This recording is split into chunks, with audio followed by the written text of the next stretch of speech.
here tomorrow and each day thereafter. We ask that you continue to help our community, to show our gratitude each day as each day pass, to all of the veterans and those of you that continue to serve in our community. Thank you for all that you do, and may God continue to bless our armed forces and America. Thank you so much for being here with us today. Service like Senator Cornyn, Congressman Carter, and Mayor Hancock. As I've said in the past, my favorite book is a book entitled Living a Life That God Rewards. And candidly, I don't think God cares if you're a U.S. Senator or a U.S. Congressman or a Lieutenant General. I think He cares about how much you care for people and how much you serve other people. And for the gentleman I'm sharing the podium with today, thank you, because you're all men of service. And I'm honored to be in the presence of these Gold Star families. Just know every day, we think of you, and we think of your sacrifice. And they asked me earlier, why is this important? It's important to reflect the fact that we'll never forget. We will never forget. Sometimes I worry about our nation because our nation tends to have a short-term memory. I'm convinced that there are folks in the United States of America today that have forgotten that we were attacked in our soil on 9/11 and that 3,000 Americans gave the ultimate sacrifice. I'm convinced that today some folks think that Memorial Day is just another day. It's a day of celebration. Candidly, I was surprised at the number of notes I got over the course of the weekend where folks wished me happy Memorial Day. There's nothing happy about it. Today is a time of remember, freedom is not and has never been free. People have paid the ultimate sacrifice. I grew up in Hamilton, Ohio, and in Hamilton, Ohio, my parents weren't afraid to send me to school. They weren't afraid to go to church. They weren't afraid to speak their mind. And those were the freedoms that were guaranteed by all of us, all of those who preceded us, many of which, countless of which, paid the ultimate sacrifice.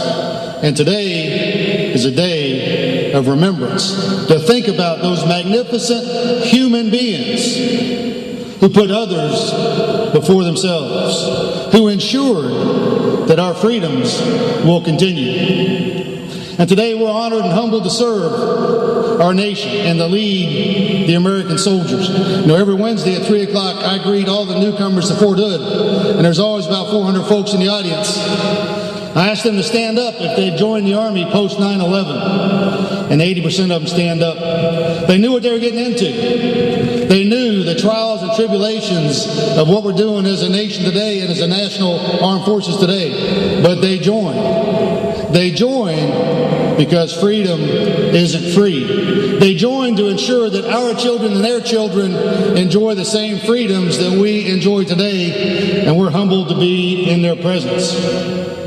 And every day I, like all my counterparts, all my peers, all my colleagues, pause and reflect every day about the cost of war. I start every day in prayer and ask God for strength, courage, and wisdom to do the things that He wants me to do. I start every day in prayer and think about those soldiers, sailors, airmen, and Marines that paid the ultimate sacrifice. Next to my Bible in my office are the pictures of the 153 soldiers who paid the ultimate sacrifice on a place of the battlefield.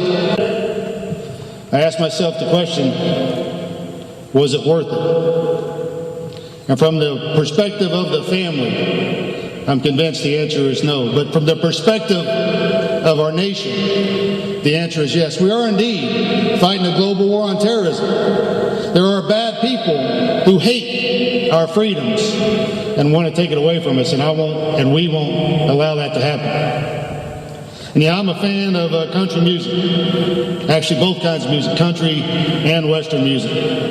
And there's a lot of messages in country music, but the one that resonates with me every day, not just today, every day, is from the Toby Keith song, The American Soldier.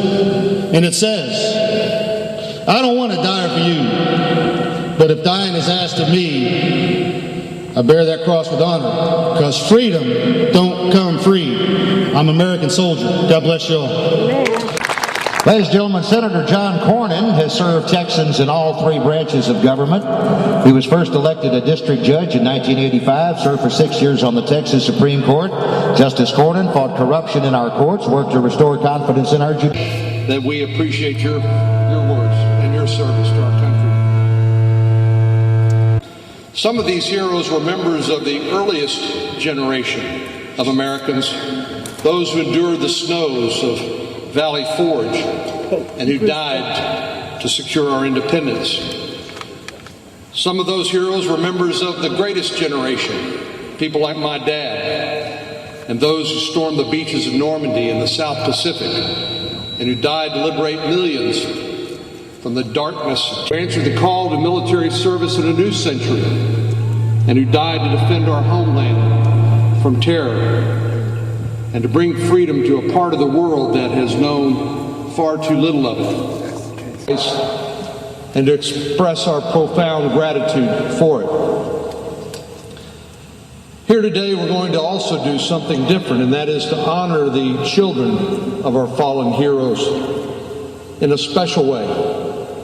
At this place of rest and remembrance, and at similar places in every state and around the world, we gather to remember those whom we've lost. And we honor their loved ones, their families, the ones they left behind, and those who have also served and sacrificed in their own unique way. Today we're going to especially honor the children of the fallen, who've suffered a loss that only a few can understand. I have a message for each of these children. Your mother or your father, as the case may be, was a true American hero. You should be proud of the choice they made, proud of their lives, and proud of the sacrifice they rendered, and the